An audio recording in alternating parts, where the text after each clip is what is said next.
Olá! Essa semana na Revista Curta você vai conferir detalhes da exposição Lugares Onde Nunca Estive, da artista Cláudia Melli, que usa do vidro como suporte para criar suas obras tão enigmáticas. Você vai ver também um papo com Luiz Rosenberg Filho e Cavi Borges sobre a mostra Rosenberg 70, que traz uma retrospectiva da obra do cineasta, um dos principais nomes do cinema marginal. Conversamos ainda com a doutora em literatura Aline Novaes sobre as colunas de João do Rio, que traziam crônicas do escritor e desenharam um panorama da Belle Époque carioca. E para fechar o bloco, o grupo Wagner José e seu bando veio de Kombi, trazendo seu rock and roll bem humorado.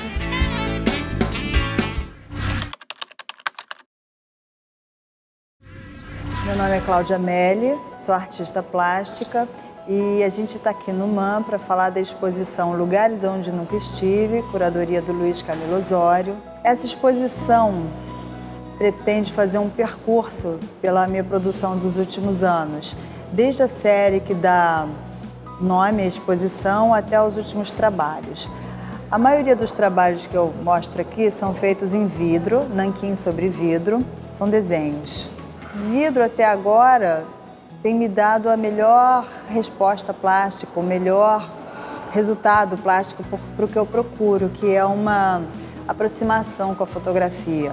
Então, para isso, eu tenho que trazer para o trabalho questões do universo da fotografia, como enquadramento, veracidade da imagem, contraste, luz, principalmente luz.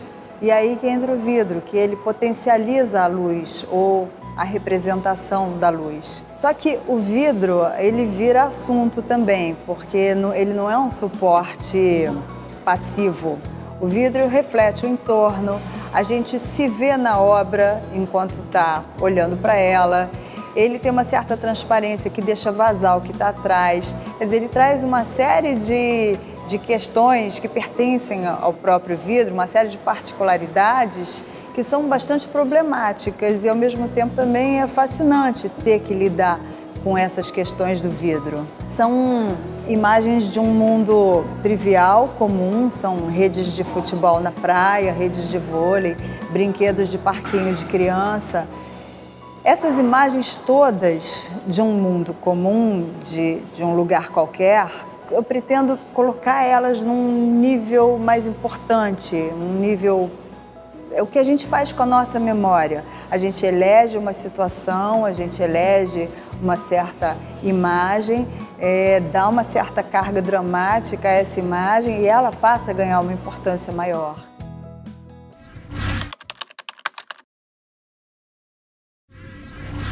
Sou Cavi Borges, produtor e diretor de cinema.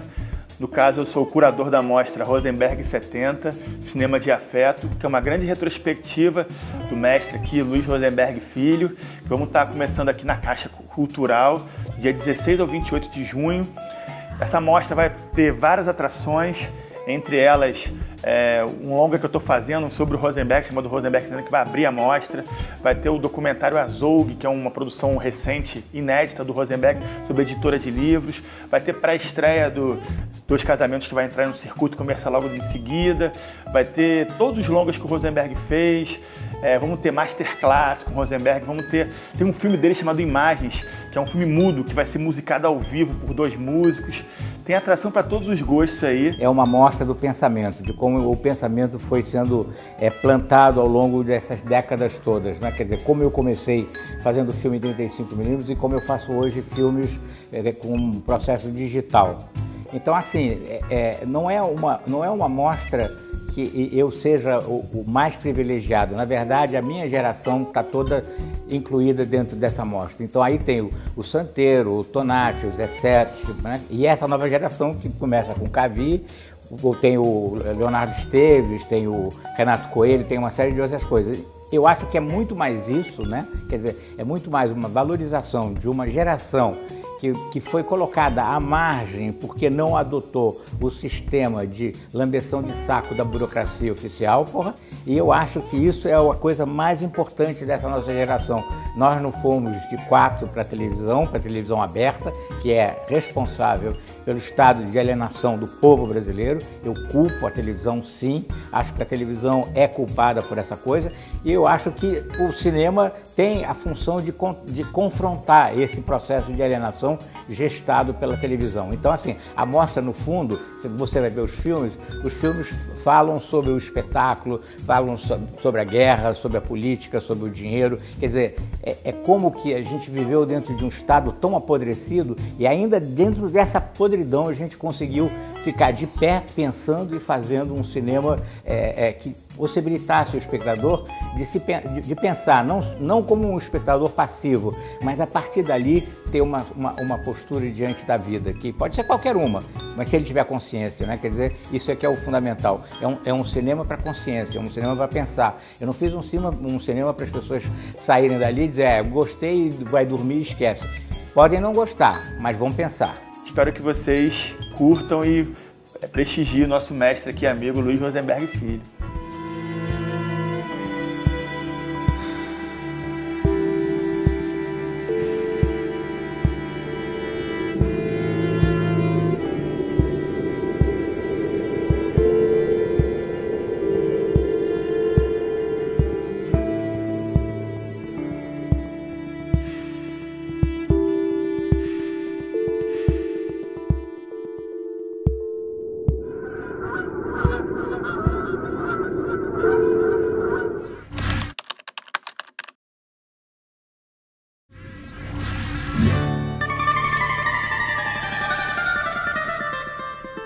Ainda na graduação em comunicação na PUC, eu comecei a pesquisar, né, com uma bolsa de iniciação científica, a obra do João do Rio.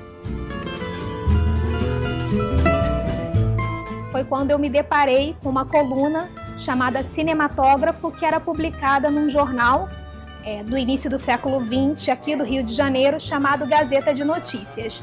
Esse título me chamou muita atenção. Cinematógrafo era como denominávamos, né, o cinema. E aí eu pensei, caramba, uma coluna com esse título, né? O que seria isso? E aí tem todo um pensamento desse cinema das letras, como a literatura vai lidar com essa linguagem do cinema e ter isso num espaço que era o jornal. Então, três, né, linguagens: a linguagem jornalística, a linguagem cinematográfica e a linguagem literária. Porque nessa época, justamente, o jornalismo ainda buscava a sua própria linguagem e ele também bebia da literatura. Tanto que os grandes jornalistas eram os grandes literatos, né? Então, no doutorado, eu consegui finalmente fazer o resgate desses 4 anos de coluna. Me deu um material assim, muito extenso para analisar, mais de 1000 páginas, né, no Word.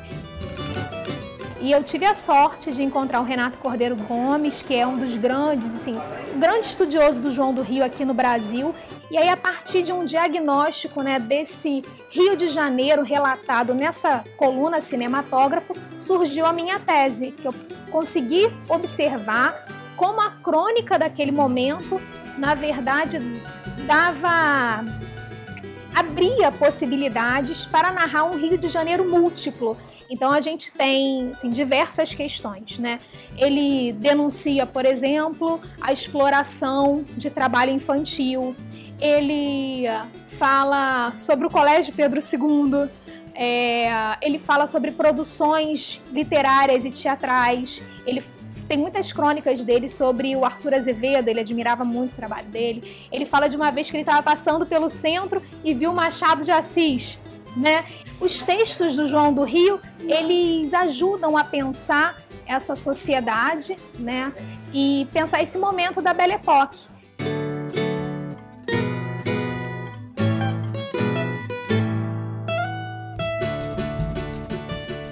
A ligação desse escritor com a cidade, né, era tão forte que o próprio nome dele, que era Paulo Barreto, foi engolido pelo pseudônimo João do Rio.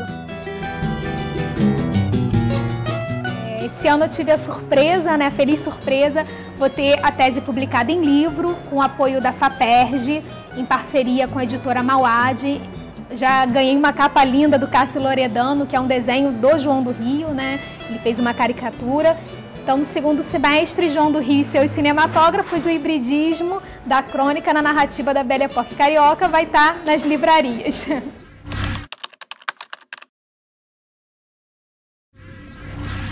Eu perdi o show da minha vida e a mulher da minha vida, e pensei que pra isso tudo não ia ter saída. Eu perdi o show da minha vida e a mulher da minha vida, mas aposto que eu fiquei mais forte ainda. O projeto começou com uma iniciativa minha de ter umas composições e tentar mostrar para outros músicos. Então as pessoas que se aproximavam era porque curtiam de alguma forma a proposta e não necessariamente músicos, né? Se a pessoa faz uma filmagem, um vídeo, de uma certa forma, uma foto, faz parte do bando também. Voltei a tocar guitarra e até fazer novos amigos com o show e aquela bela namorada. Mas atualmente temos a formação com Wagner José, Alan James e Alan Fontinelli. E César Rodrigues também. Eu não sei se você fez tudo aquilo que havia me dito, mas pra falar a verdade eu acho que duvido. Desde o início a gente sempre procurou uma forma de que tudo relacionado ao banda estivesse ligado com a estética sonora que a gente faz. Então uma Kombi 1972, que a gente viu lá quase se acabando no ferro velho, acabou virando o transporte principal. A gente fez um investimento para que ela fosse, a princípio, o transporte da banda. Só que depois a gente começou a perceber o quanto que ela esteticamente funcionava também. Às vezes eu acho que ela é mais famosa do que a própria banda, assim, as pessoas ficam esperando. Cadê aqueles caras que vão chegar na Kombi?